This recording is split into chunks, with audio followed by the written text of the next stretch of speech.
Hagamos una oración, por favor, hermanos. Nuestro Padre Celestial, agradecemos nuevamente en esta mañana tu bondad en permitirnos esta reunión, en recibir nuestra adoración, nuestros cantos a ti. Y ahora te suplicamos que tú obres, Señor, a través de tu palabra, que nos concedas estar atentos y tener la comprensión espiritual de la verdad que hemos de escuchar. Te bendecimos por este favor y te agradecemos en Cristo Jesús. Amén. Entonces, estamos ahí en Juan capítulo 6, por favor, hermanos. Es la historia de la alimentación de los 5,000. Esto es contando únicamente los varones, no faltaría la contabilización de mujeres y niños, que no es mencionada. Entonces, el apóstol Juan nos dice en su evangelio que él está registrando aquí las señales hechas por Jesús con el propósito de demostrar, como hemos escuchado, que Jesús es el Mesías, que Jesús es el Cristo, y para que entendiendo que Él es el Cristo, entonces creamos en Él, ¿no? Las señales que hemos visto hasta ahora es que convirtió el agua en vino, que sanó al hijo de un noble a distancia solamente por declarar la palabra, y que sanó al paralítico de Betesda. Y la cuarta señal que veremos ahora es el milagro de la alimentación de más de 5,000 personas. Este milagro es registrado en los 4 evangelios, pero el apóstol Juan es el único que da una explicación espiritual del significado espiritual de este milagro. Entonces, vamos a hablar de este tema. Enseguida, ligado a esta multiplicación de los panes y peces, tenemos también la quinta señal, que se trata de que caminó Jesús en la noche, ¿no? Retornando de Betsaida, la que tenía por sobrenombre Julia, Betsaida Julia, regresando a la otra Betsaida que estaba junto a Capernaum, ¿no? Entonces,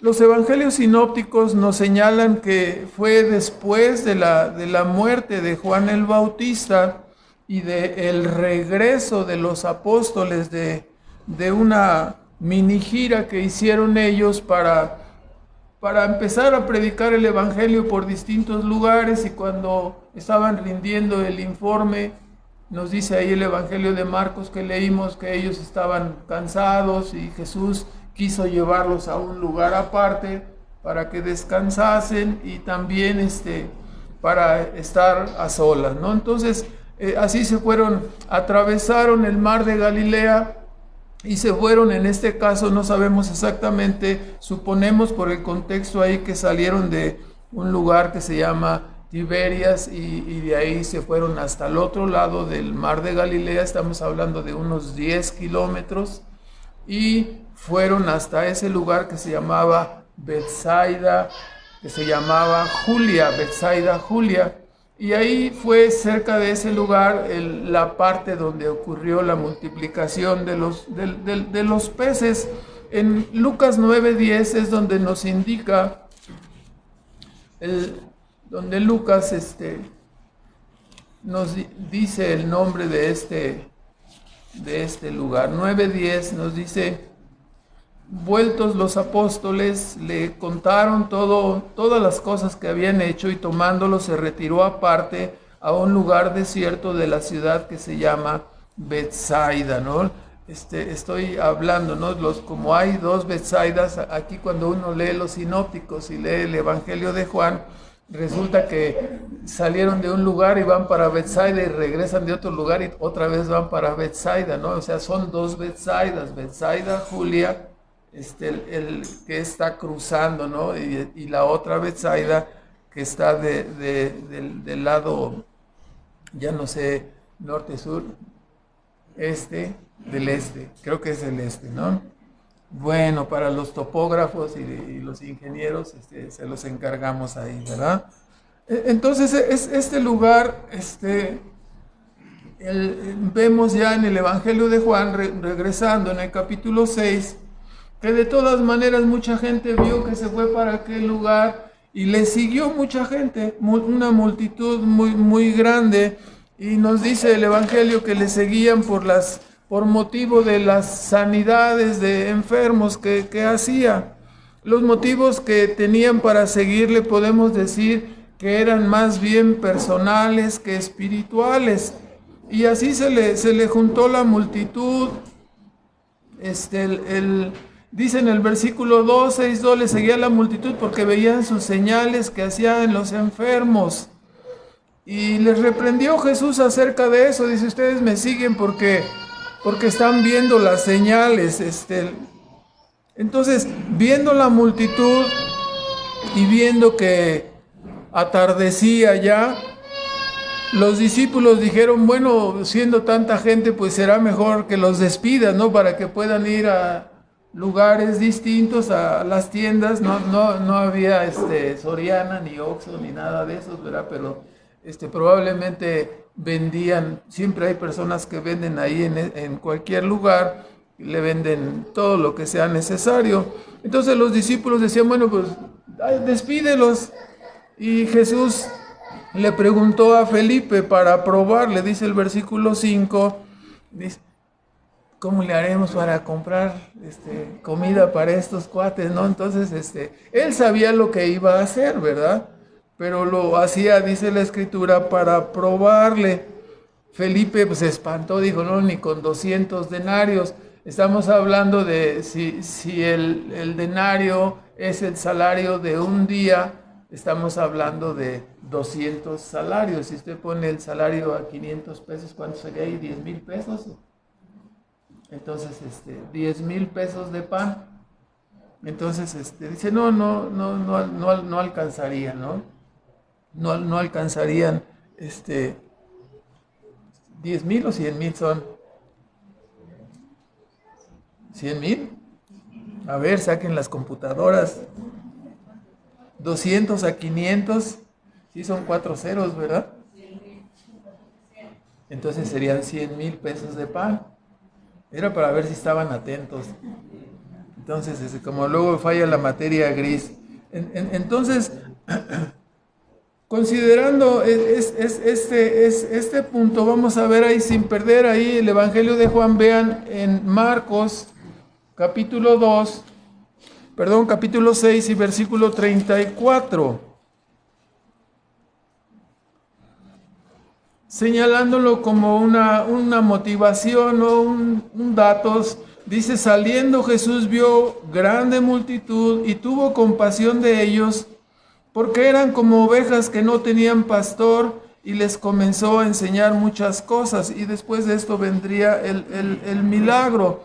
Pero esta frase es importante porque liga el cumplimiento, ¿no? Cuando Moisés estaba guiando al pueblo de Israel, llevándolo hacia la tierra prometida, usó la misma fraseología, ¿no? Cuando estaba traspasando la autoridad a Josué, ¿no? Usted puede ver en Números 27, 17, que está esta frase, Moisés le entrega la autoridad a Josué diciéndole, es que yo veo a Israel y los veo como ovejas débiles, incapaces de valerse por sí mismas, necesitan un líder, necesitan una persona que les guíe, y para eso había de ser levantado Josué.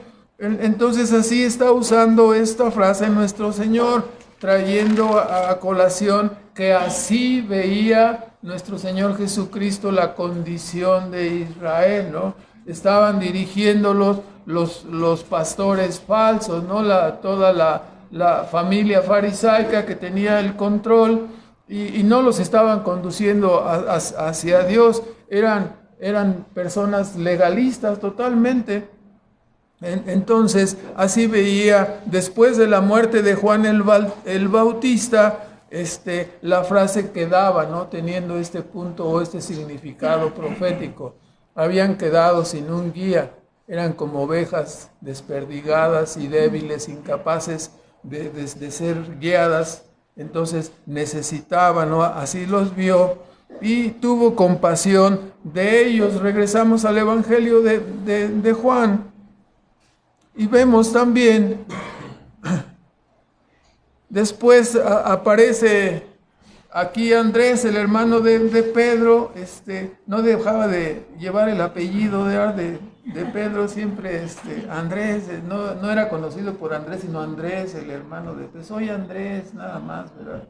Probablemente se quejaba de eso, pero ahí dice, aquí hay un muchacho que tiene 5 panes y 2 pececillos, y Jesús los tomó y dijo, bueno, ahí comenzó, ¿no? Ya el propósito de ese milagro estaba en su mente, y lo que iba a hacer abriría la puerta, ¿no? Abriría la puerta para señalarse a sí mismo como el Salvador, el Redentor, el Mesías esperado.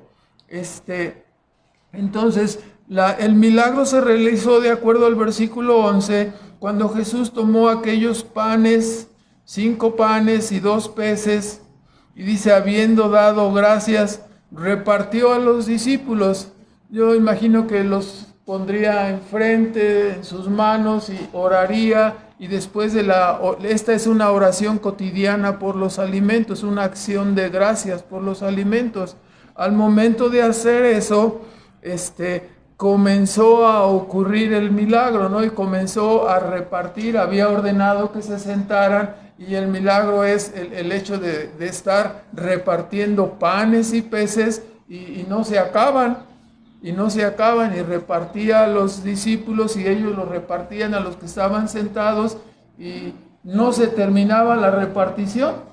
Así fue como sucedió el milagro, ¿no?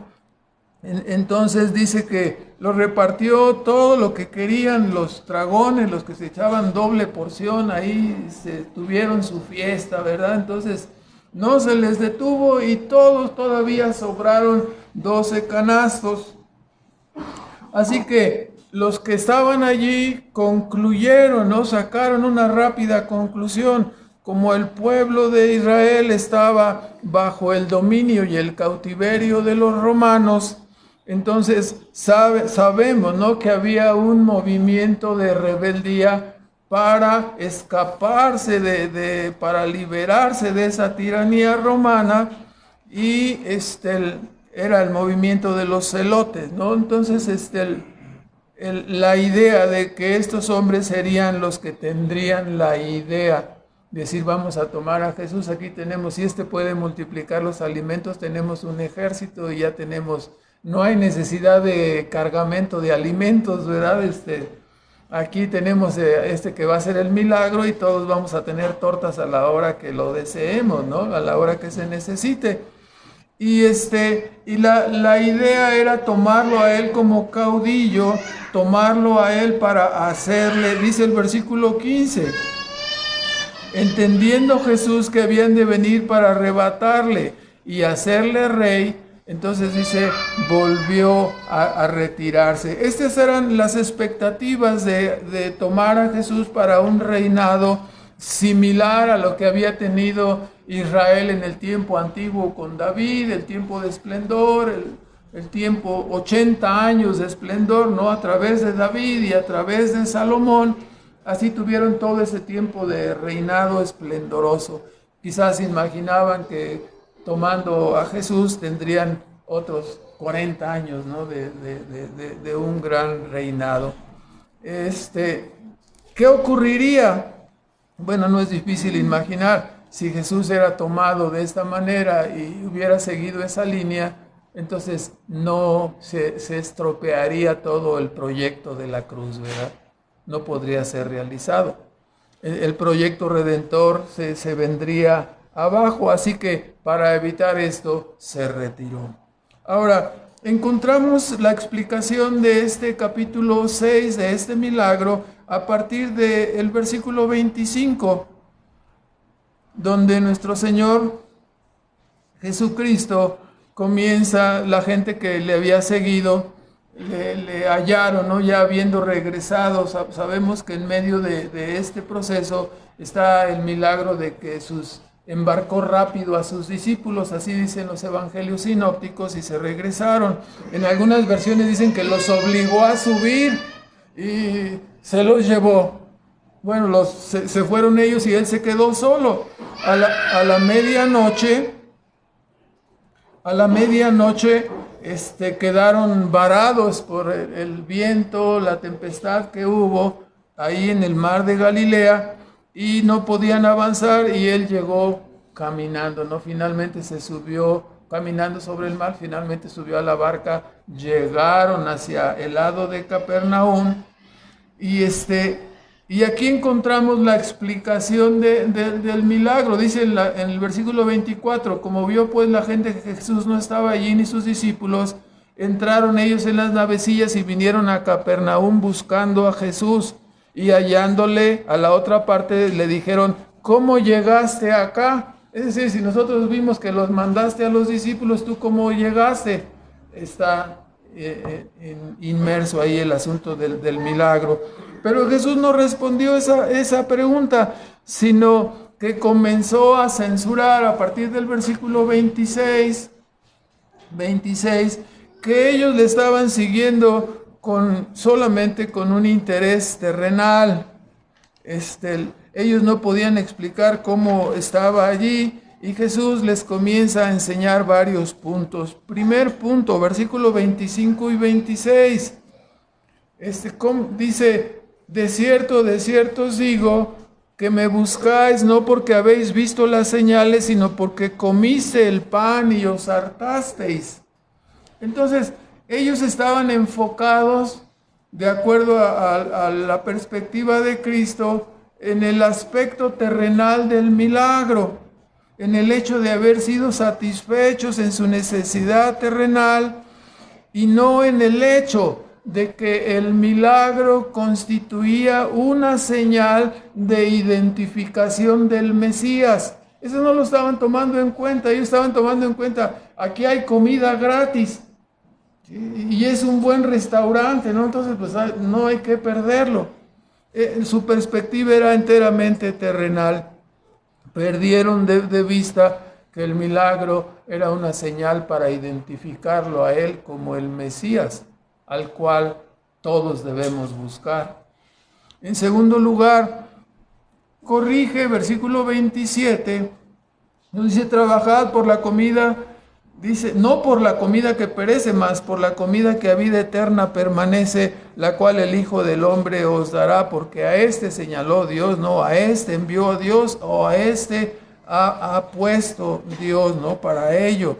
El segundo punto es que debían corregir el enfoque de la vida. Su sermón era conciso, va atacando puntos, ¿no? Primero está diciendo, están enfocados solamente viviendo en lo terrenal, nada más. Segundo lugar, deben corregir ese enfoque de ser algo pura. La vida no es algo puramente físico y temporal. Ustedes están trabajando por lo material y están olvidando su necesidad personal eterna, la necesidad personal eterna que cada uno de nosotros tenemos. Porque al salir de este mundo, entonces entraremos a la eternidad. ¿Y qué será de nuestra alma? No, pues no sé, ¿por qué no me avisaron antes? Pues te estamos avisando, Cristo está avisando. ¿Sí? La vida no es solamente lo temporal aquí, hay que cambiar el enfoque. Hay una vida eterna que nos está esperando. Entonces, ellos trabajaban igual que en nuestro mundo, ¿no? Por lo material, y olvidaban lo eterno.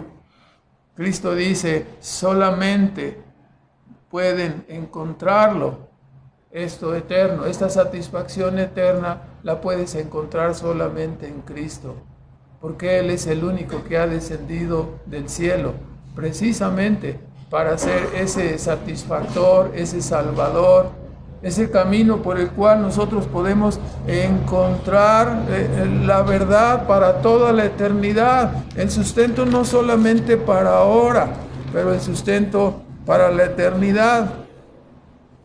este enfoque de la vida puramente terrenal, animal, lo expresó Pablo, sin perder ahí Juan, vea 1 Corintios 15, 32. Cuando Pablo disertaba sobre la resurrección, y algunos se oponían diciendo que no, y entonces Pablo, un poco molesto, dice, bueno, si como hombre batallé en Éfeso contra las bestias, ¿no? Hablando figurativamente del gran pleito que tuvo ahí para preservar su vida, ¿no? Que Dios le conservara la vida. Dice, ¿de qué me aprovecha, no? Si no es cierto la resurrección, si los muertos no resucitan, ¿qué dice Pablo? Entonces comamos y bebamos porque mañana moriremos, ¿no? Es el enfoque pragmático de la vida. Esa perspectiva de que la vida solamente es la única que tenemos y pues hay que aprovecharla. O sea, si no vas a Acapulco ahorita, no, ya después te vas a morir y ya no vas a poder ir a Acapulco ni a comer fritangas ni nada. Entonces, así es el mundo, no hay que aprovechar ahorita. Y esta es la perspectiva de nuestro mundo pragmático, ¿no? O sea, ¿qué es un mundo pragmático? Un mundo que hace lo que le facilita más la vida, nada más. Pragmático es que hace lo práctico, lo que es más fácil. Aquí ya no está haciendo para lo que uno efectúa cada día, no está entrando el juicio de si le agrada o no agrada a Dios. Eso queda separado. El pragmatismo tiene como centro al hombre. Lo que me conviene, lo que yo creo que está bien, es una decisión personal. Hago lo que se me antoje. Es que eso que estás haciendo, se le cayó la cartera a este cuate y tú la agarras y te la llevas, eso no está bien. No, eso es práctico. ¿Dónde me voy a volver a encontrar otra cartera? Pues él por menso que se le cayó la cartera, ¿no? Pragmatismo puro ahí, ¿verdad? ¿Dónde están los valores? Estás cometiendo un robo y vas a ser juzgado por eso. Entonces, pero nuestro mundo es pragmático. Es servidor de un ateísmo práctico. ¿Por qué decimos que nuestro mundo es servidor de un ateísmo práctico? Porque todo el mundo se profesa ser creyente en Dios. Pero nadie sirve a Dios, nadie adora, nadie acude, nadie lee la Biblia. Entonces, dicen que creen en Dios, dicen creer en Dios, pero lo ignoran. En su vida no está, ni en la educación de sus hijos, ni en su vida personal, en nada de eso está. Entonces, son servidores de un ateísmo práctico, ¿no? Entonces, hay que corregir este enfoque de vida. O sea, para la mayoría de las personas Dios solamente es una palabra y nada más, ¿no? En tercer lugar, entonces ellos le dicen, bueno, versículo 28, si estamos mal, pues entonces dinos, entonces, ¿qué haremos para obrar que obremos las obras de Dios? Entonces, ¿qué debemos hacer si estamos mal? Si tenemos un enfoque de la vida equivocado, ¿y entonces qué debemos hacer? Entonces Cristo les dice, vean el enfoque antropocéntrico y la respuesta teocéntrica, ¿verdad? El enfoque antropocéntrico siempre va a ser, ¿qué necesito hacer?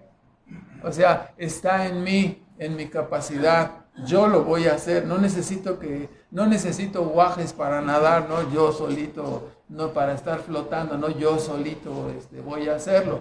El enfoque siempre es antropocéntrico en la pregunta, ¿sí? ¿Qué necesito hacer entonces para agradarle a Dios? ¿Qué es lo que necesito hacer?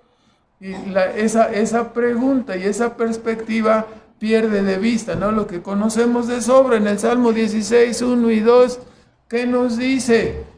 Dios le dice a los hombres, ¿qué cosa? Está hablando a través del salmista y el salmista dice, mi bien a ti no aprovecha, no te sirve para nada, tú no necesitas nada de mí. Eso es lo que el hombre se olvida, ¿no? ¿Quién necesita de quién? Nosotros necesitamos de Él, ¿verdad? Por supuesto. Entonces, ¿De qué se trata aquí? Dice, esta es la obra que creáis en el que Él ha enviado. Se trata de buscar la salvación de nuestras almas, ¿sí? La vida no es puramente terrenal, se trata de buscar la salvación de nuestras almas, la cual solo puede ser encontrada y realizada por la persona y la obra de Cristo, ¿no? De eso se trata, encontrar lo que diríamos hoy, el chiste de la vida, ¿no? Ya encontré cuál es el sentido de la vida, ya entendí para qué estoy aquí, por qué vivo. Y si no lo encontramos, llegaremos al día del juicio para darnos cuenta que nuestra vida pues no sirvió para nada, ¿no? ¿Sí? Te fue dado el entendimiento y la vida y la voz para adorar, para cantar, para meditar en Dios, pero tú lo usaste de una manera diferente, ¿no? Viviste para los placeres de la carne y te olvidaste de Dios. Entonces al final saldrás y te darás cuenta que tu vida ¿sí? Entonces no había que juntar todas estas cajas acá de este lado. No, se trataba de ponerlas allá. ¿Sí? Pero me tardé 10 días o me tardé 80 años juntando y no se trataba de eso la vida, se trataba de que buscaras a Dios. Y ahora pues ya se acabó tu vida, ¿no? La vida de muchos será así, ¿no? Habiendo vivido erróneamente. En cuarto lugar, la respuesta a esta pregunta nos dice el versículo 29, ¿no? ¿Qué haremos? Que creáis en el que Él ha enviado. ¿Sí? Todo comienza con Dios.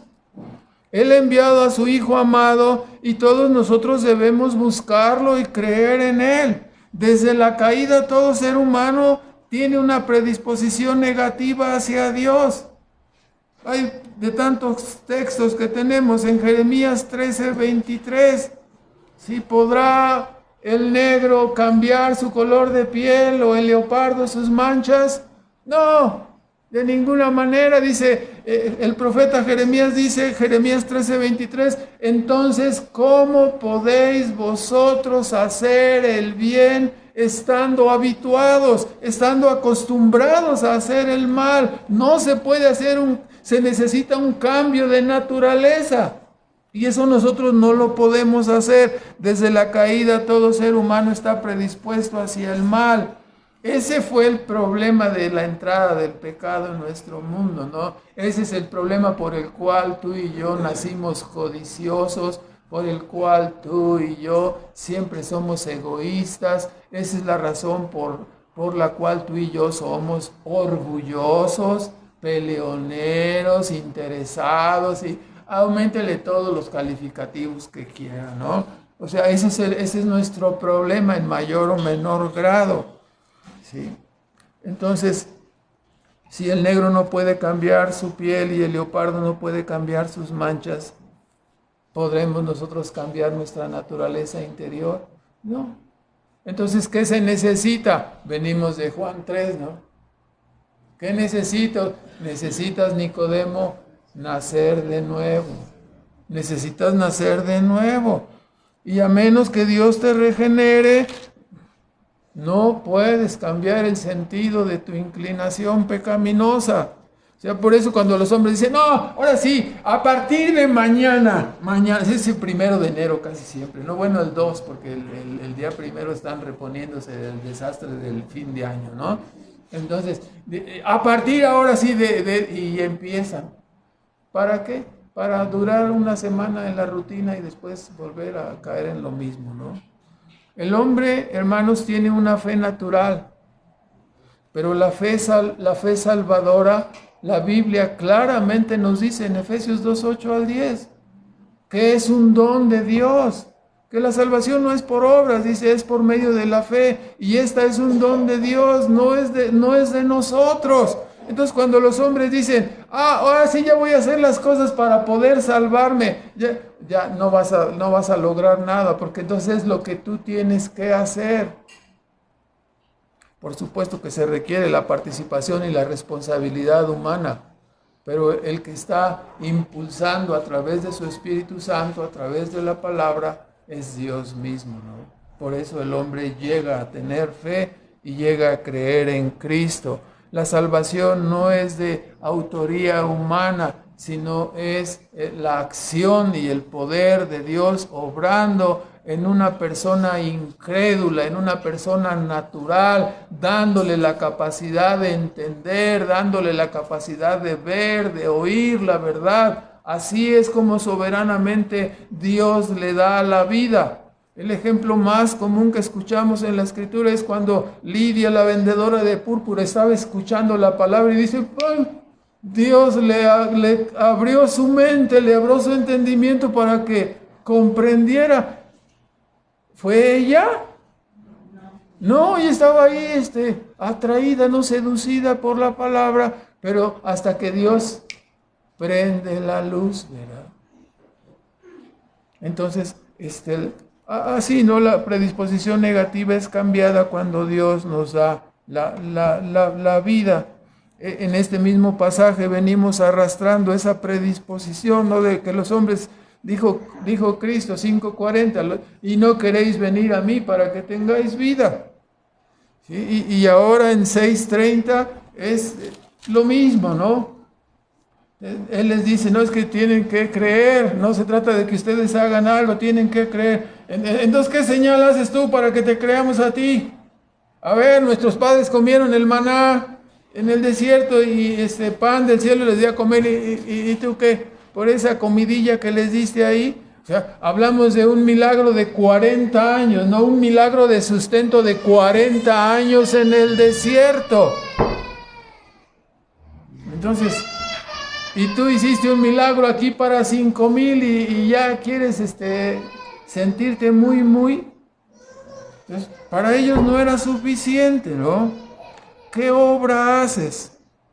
Cristo responde en este diálogo, o sea, lo vamos a ver a partir del versículo 32, su respuesta, ¿no? Cristo había hecho el milagro con la finalidad de que los reflectores fueran puestos en Él como el Salvador, como aquel que Dios ha enviado, el Mesías, para perdonar pecados y salvar el alma. Ese era el propósito del milagro.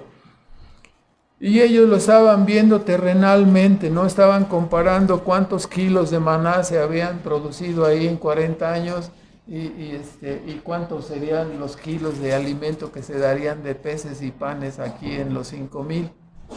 Entonces, no, tu milagro no nos ayuda mucho, ¿no? Sí, aquel sustento terrenal fue grandioso, porque de este modo el pueblo de Israel, esta generación quejumbrosa en el desierto, fue llevada según el propósito de Dios.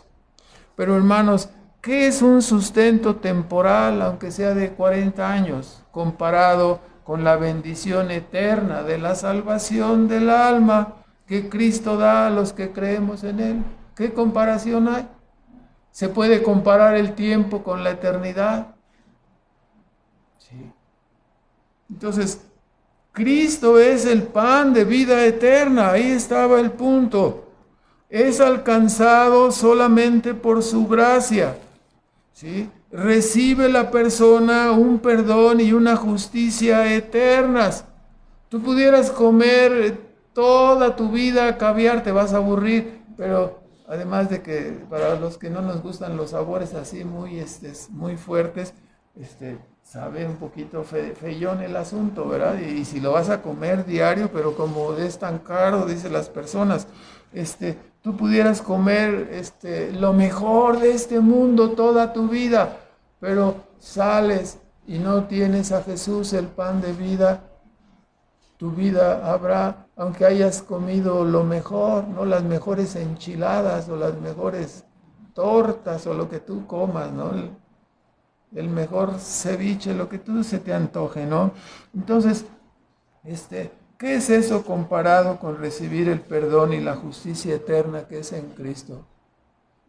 Ahorita probablemente no lo estemos meditando y no estemos dando el valor de decir, sí, que salgas de este mundo y te digan, a ver, rinde cuentas de tu mayordomía. Debiste haber guardado los mandamientos de Dios cada día de tu vida, de pensamiento, de palabra y obra. ¿Estás listo para comparecer? No, espérame, todos los días, sí, todos los días, todos tus pensamientos, todos tus deseos, todas tus acciones, conforme al modelo del mandato divino. Y entonces es cuando empiezas a ver tu quiebra espiritual, ¿no? Empiezas a ver tu necesidad de ¿qué? Lo que habla el Evangelio, de ser justificados, de ser perdonados, de ser salvados a través de la justicia de otro puesta en tu cuenta.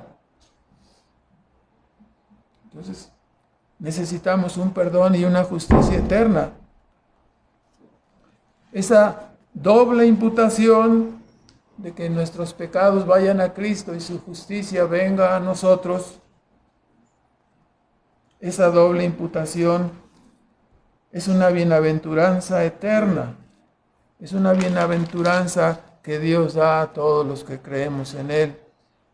Por eso Cristo lo ilustra en Juan 6:35 y dice, tú pudieras tener el milagro y comer y hacer muchas cosas, pero dice, el que come este pan, el pan vivo, el que cree en Cristo, 6:35, no volverá a tener hambre ni sed. Una manera de expresar la bienaventuranza eterna. ¿Sí? El problema de tus pecados es resuelto. El problema de tu necesidad de justicia queda resuelto con la obra imputada de Cristo en tu cuenta.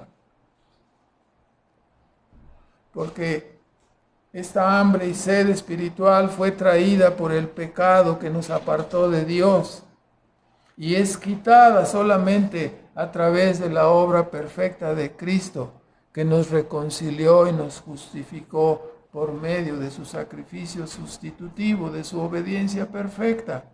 Esta obra redentora sería consumada por Jesucristo en la cruz, entregando su cuerpo para ser crucificado y derramando su sangre. Y Él era, aunque Él era verdadero Dios y verdadero hombre, por lo tanto, ¿no? Su sacrificio puede salvarnos perpetuamente. Esto es lo que ustedes necesitan, es lo que les estaba diciendo Cristo, ¿no? Si comen mi carne y beben mi sangre, ¿sí?, tienen vida eterna. En sexto lugar, nuestro Señor Jesucristo explica que esta obra redentora es hecha en conformidad con el proyecto redentor, denominado por los teólogos como el pacto de redención, hecho en la eternidad. Siempre digo el mismo ejemplo, ¿no? Que usted y yo nos vemos medio acabadones, no nos alcanza, ¿no? La eternidad es hace mucho, ya todavía no existíamos. Así que el Padre, el Hijo y el Espíritu Santo hicieron un pacto. El Padre escogió, el Hijo se comprometió a venir y morir en la cruz por los que el Padre escogió, y el Espíritu Santo aplica esa redención a aquellos que el Padre escogió y aquellos por los cuales Cristo murió. Ve ahí en Juan 6:37, porque este pacto es revelado aquí. Todo lo que el Padre me da, vendrá a mí, y el que a mí viene, no le echo fuera, porque he descendido del cielo no para hacer mi voluntad, mas la voluntad del que me envió. Y esa es la voluntad del que me envió, del Padre, que todo lo que me diera no pierda de ellos, sino que lo resucite en el día postrero. Lo vuelve a repetir, es la voluntad del que me ha enviado, que todo aquel que ve al Hijo, que cree en Él, tenga vida eterna, y yo le resucitaré en el día postrero. Versículo 44, Cristo aclara, ¿no? Dice, ninguno puede venir a mí si el Padre que me envió no le trajere, y yo le resucitaré en el día postrero. El pacto de redención está aquí señalado. El Padre eligió a algunos en la eternidad y los entregó al Hijo, ¿no? Predestinados antes de la fundación del mundo. Esa es la gracia. Esa es la única salvación de gracia que la Biblia anuncia, la predestinación. Sí, el arminiano clásico dice, no, es que antes era muy difícil, la salvación era por la ley. ¿sí? Pero ahora te toca creer. ¿Crees? Sí. Ah, gloria a Dios, este ya se salvó, ¿no? Ya tuvo fe. No, hermanos, esa es una fe natural. La fe que es el don de Dios viene como consecuencia de que la persona es elegida, ¿no? De memoria sabemos los textos, Hechos 13:48, ¿no? Dice, creyeron todos los que estaban ordenados para vida eterna. La fe no es lo que el hombre pone, la fe es el don de Dios que Él le concede a quienes, a todos los que ha elegido. Por eso es que nosotros llegamos a creer. Cuando éramos la basura y la escoria y ni pensábamos en Dios, fuimos traídos, ¿no? Y ven acá y conducidos. Pues no, así como a veces decimos, es que no me gusta la sopa de verduras. No, si te gusta, como que no, ven acá. Y no nos gustaba la Biblia y en la vida la habíamos leído, ¿verdad? Pero fuimos traídos y puestos ahí, ¿verdad? Y todavía nos remolineábamos y no queríamos. Hasta que después dijimos, tienes razón. Es inútil estar dando cosas contra el aguijón, es inútil estar peleando. Soy un pecador y necesito redención. Y así fue como fuimos llevados a creer. El Padre nos eligió y nos entregó al Hijo. El Hijo recibe estos dados por el Padre y viene y sube a la cruz para expiar los pecados, cada una de las faltas, cada una de las omisiones de estos escogidos que estábamos bastante maltrechos, ¿no? Y después el Espíritu Santo, ¿no? Viene y aplica esta redención, nos convence de pecado, algo imposible. No voy a ir a convencer a esta persona de que es un malvado y un pecador y que está depravado y apartado de Dios. ¿Lo vas a convencer? No. Y mira qué cosa, ¿no? Que nos convenció el Espíritu Santo a base de catorrazos de que necesitábamos la salvación, ¿no? Y a todos, dice, a todos los que Él escogió, los resucitará en el día postrero. Entonces, hermanos, la obra perfecta de Cristo implica que Él realizó una justicia, una vida obediente cada uno de sus días. Y cuando subió a la cruz, recibió la ira. Aunque Él no era pecador y vivió justamente, recibió la ira porque estaban imputados nuestros pecados sobre Él. Y de esta manera, ¿no? Recibimos, ¿sí? La ira que merecíamos la recibió otro por nuestros pecados. Y la justicia que no teníamos la hizo otro y nos es puesta en nuestra cuenta. Y somos salvados gratuitamente. Esto es maravilloso, ¿no? La única manera de poder acceder al cielo y de poder volver a restaurar la comunión con Dios que se perdió en la caída, ¿no? Por medio de Jesucristo. Es necesario, dice en el 44, ¿no? El propio Padre ejerza una atracción todopoderosa. Ninguno puede venir a mí. No, yo a la hora que quiere. No es a la hora que tú quieras. Tendré misericordia del que tendré misericordia y me compadeceré del que me compadezca. No, así que no depende del que quiere ni del que corre. Pero yo siempre he querido. Y claro, las personas siempre dicen que quieren seguir a Dios, ¿cómo? A su manera. Cuando ya empiezan a ver de qué se trata, dicen, no, muchas gracias, ¿verdad? Y solamente es porque somos la palabra usada aquí, ¿no? Que somos atraídos, ¿no? El Padre ejerce una atracción, esa palabra es como si nos arrastrara, ¿no? El llamamiento eficaz para que todos los escogidos miremos al Hijo y creamos en Él. Bueno, entonces mientras tanto los judíos murmuraban, ignorando las señales, ignorando el origen divino, porque Cristo nació de una virgen, no por obra del Espíritu Santo. Y lo ignoraron. Ellos insistían que... Versículo 42, vamos a verlo, por favor. Ellos insistían que no. Dice, no, ¿cómo es que vienes tú del cielo? ¿Cómo es que descendiste del cielo si nosotros conocemos ahí a tu papá y a tu mamá y a tus hermanos?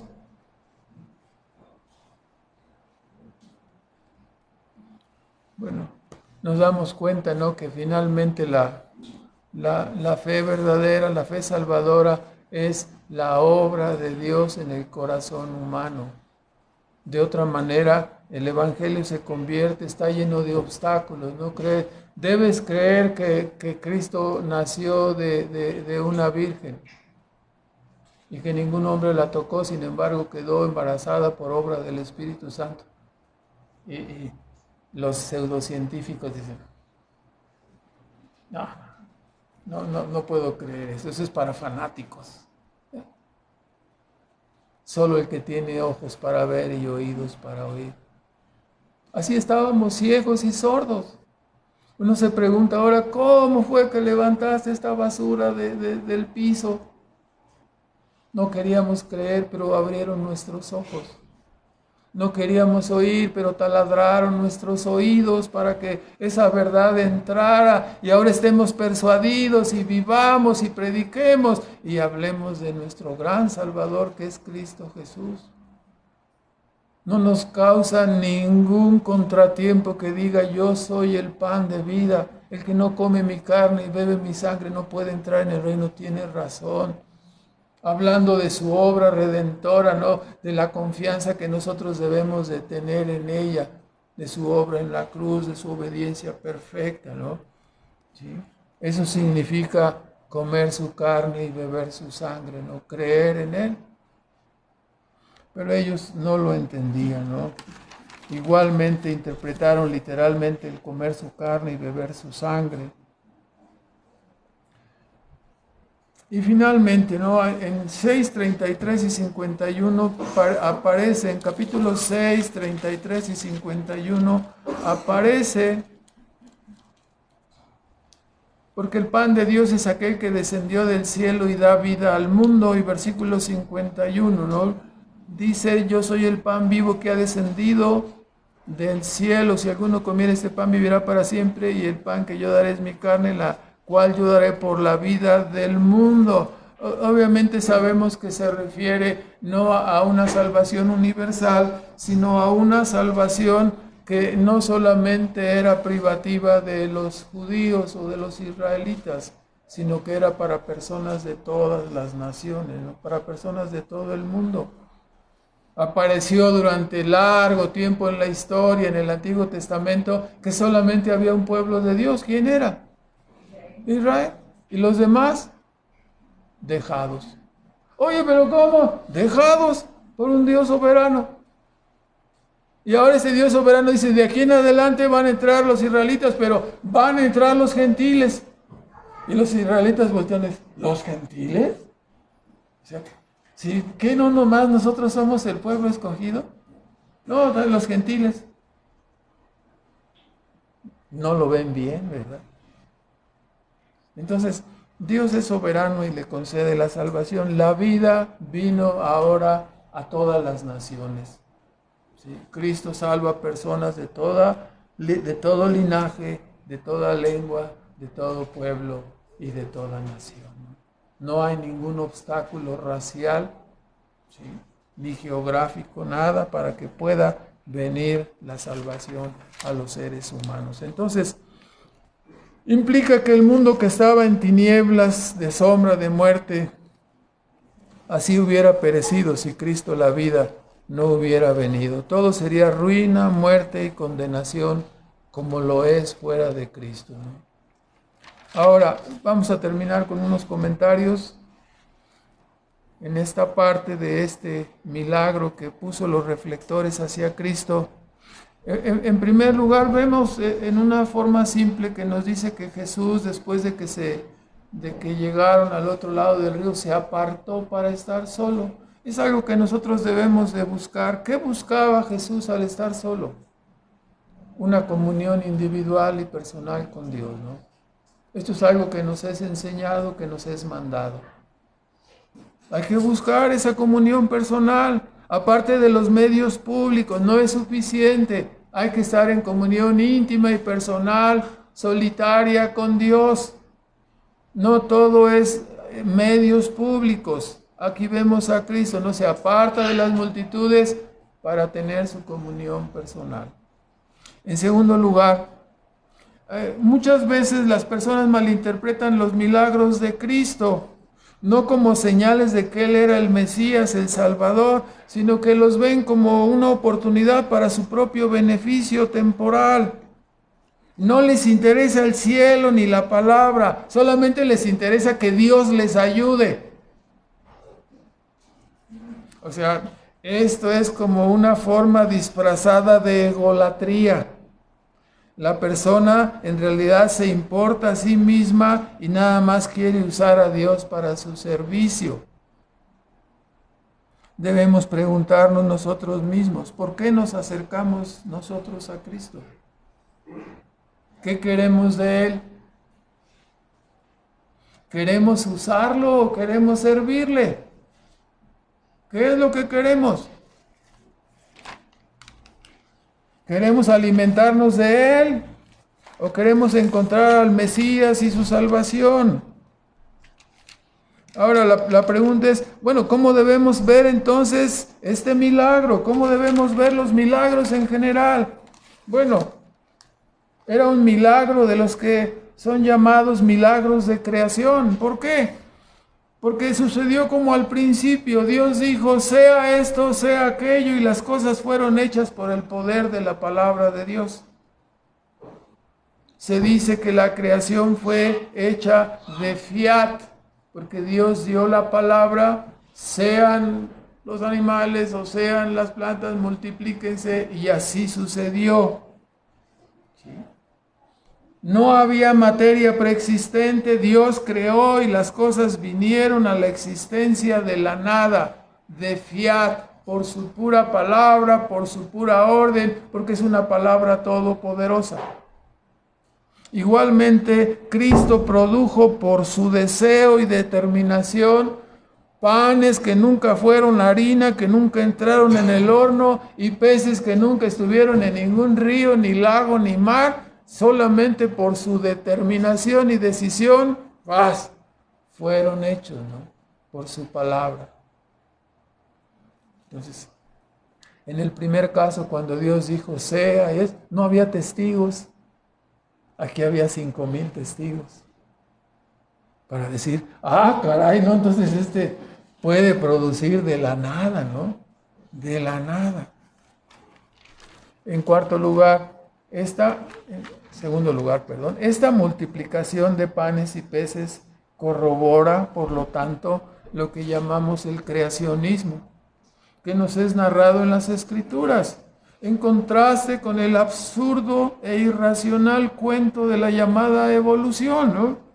Sí, ¿no? Entonces necesitan que pase miles de millones y más millones y trillones de años para que le salieran, se le cayeran las escamas, y le salieran alas, y le salieran plumas, y le saliera pico, y cambiara su diseño de pez así aerodinámico para moverse en el agua por otro diseño aerodinámico, y otros millones y semillones y todo lo demás, ¿no? Es un absurdo irracional, ¿sí?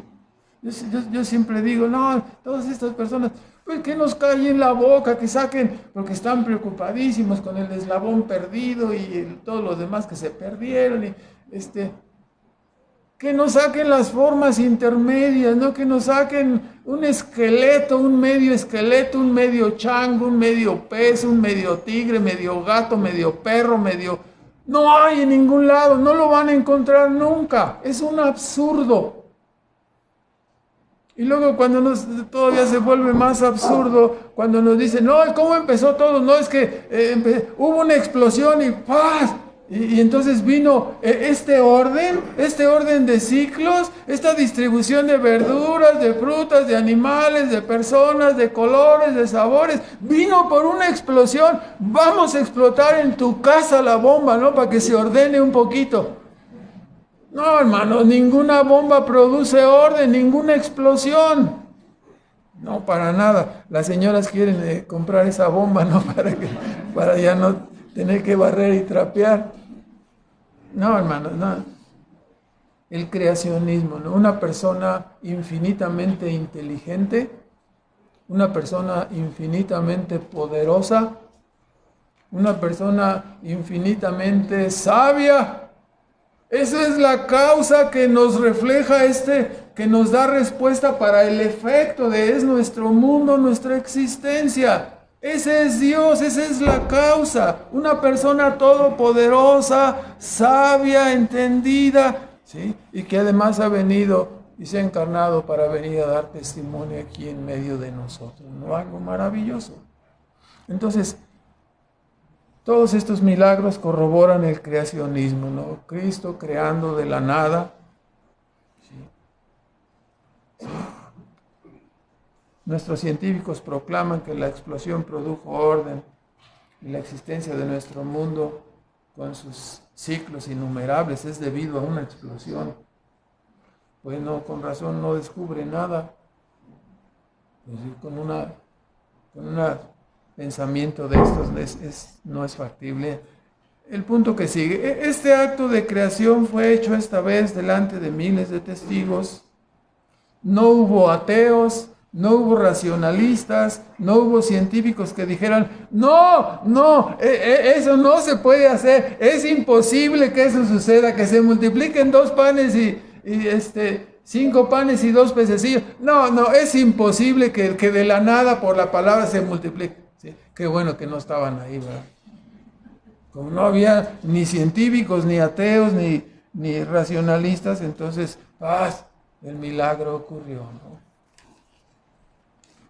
Claro, como ellos ven nuestro mundo, como lo hemos dicho, ¿no? Un sistema cerrado de causa y efecto, ¿no? Esta parte siempre la ponemos como una explicación, ¿no?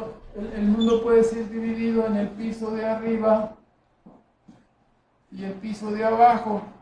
Aquí estamos nosotros, las plantas, los animales, todo nuestro sistema, la tierra, y el piso de arriba hablamos de Dios, ¿no? Si tú ves nuestro mundo como un sistema cerrado de causa y efecto, entonces, ¿dónde encuentras las respuestas, las causas? Tienes que saltar para encontrar la causa primaria. Tienes que saltar al piso de arriba para ver que hay una persona sobrenatural, alguien que creó, que diseñó, que hizo.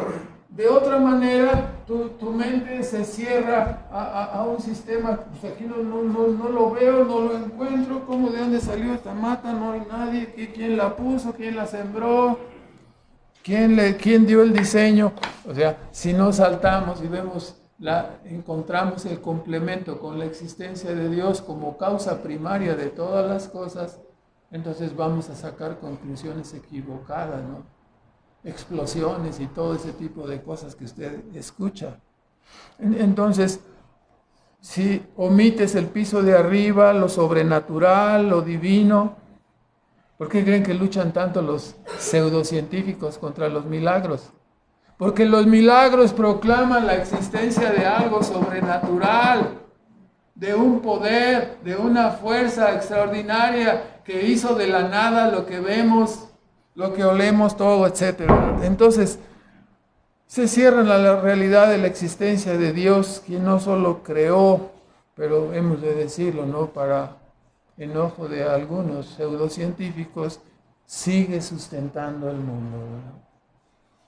La gran realidad respecto al llamado punto de vista científico es que no aceptan los milagros de creación ni la corroboración de Cristo, porque eso les obligaría a someterse a la verdad de Dios. Y eso es lo que no quieren hacer, someterse a la verdad. Cayeron en el engaño del diablo de ser como dioses, con D minúscula, micro minúscula, y ya se la creyeron, ¿no? Ya no quieren dejar el lugar. Nosotros decimos, viva el creacionismo, vivan los milagros, viva Cristo, viva la verdad de Dios. Los que ahora se burlan de los conceptos de la Biblia serán al extremo avergonzados y tendrán confusión perpetua en su condenación. En sexto lugar, este milagro fue realizado para corroborar la deidad de quien lo realizó, de nuestro Señor Jesucristo. ¿Por qué? Porque nadie puede hacer milagros, solamente ¿quién? Solamente Dios. Solamente Dios. Este milagro fue realizado con el único propósito de presentar a Cristo como el pan de vida, como el Salvador de los pecadores, señalarlo.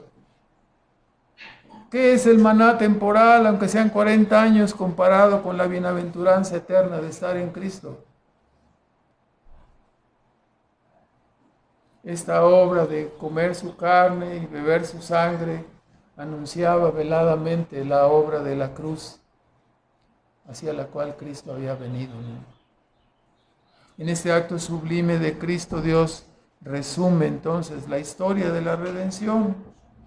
En este acto Dios explaya su amor e infinita sabiduría. Ahí en la cruz del Calvario no encontramos sabiduría, amor infinito. En este acto Dios vindicaría su santidad, su justicia, su ira. En este acto en la cruz se abriría una fuente inagotable de gracia para los pecadores que quieran venir a la salvación. En este acto sublime Dios mueve a la creación angélica y a los redimidos a un amor y una gratitud eternas. Dios realizó la creación del hombre, los ángeles y este mundo para exhibir la sublime vida y obra de nuestro gran Redentor Jesucristo. Se crearon todos esos escenarios, todas esas personas, todos esos actores para apuntalar y encumbrar la maravillosa persona de nuestro Salvador Cristo Jesús, nuestro Redentor.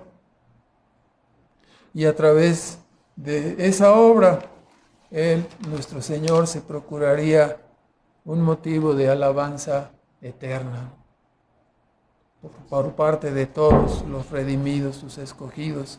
Es a través de esta obra de Cristo, entregando su carne y derramando su sangre, que Dios también llama a la salvación a todos los pecadores. Y aunque para muchos la cruz es locura, para otros es la sabiduría de Dios llamando eficazmente a su pueblo, ¿no? Pues que así sea y que seamos eternamente para su gloria y para su alabanza, ¿no? La pregunta final es si tomarás el pan de vida o morirás en la queja y en la murmuración eterna. Solo son esas dos alternativas, ¿no? Tomar el pan de vida o morir en la queja y en la murmuración eterna, ¿no? Condenado y separado y apartado de este maravilloso y gran Dios, ¿no? Que es nuestro Señor Jesucristo.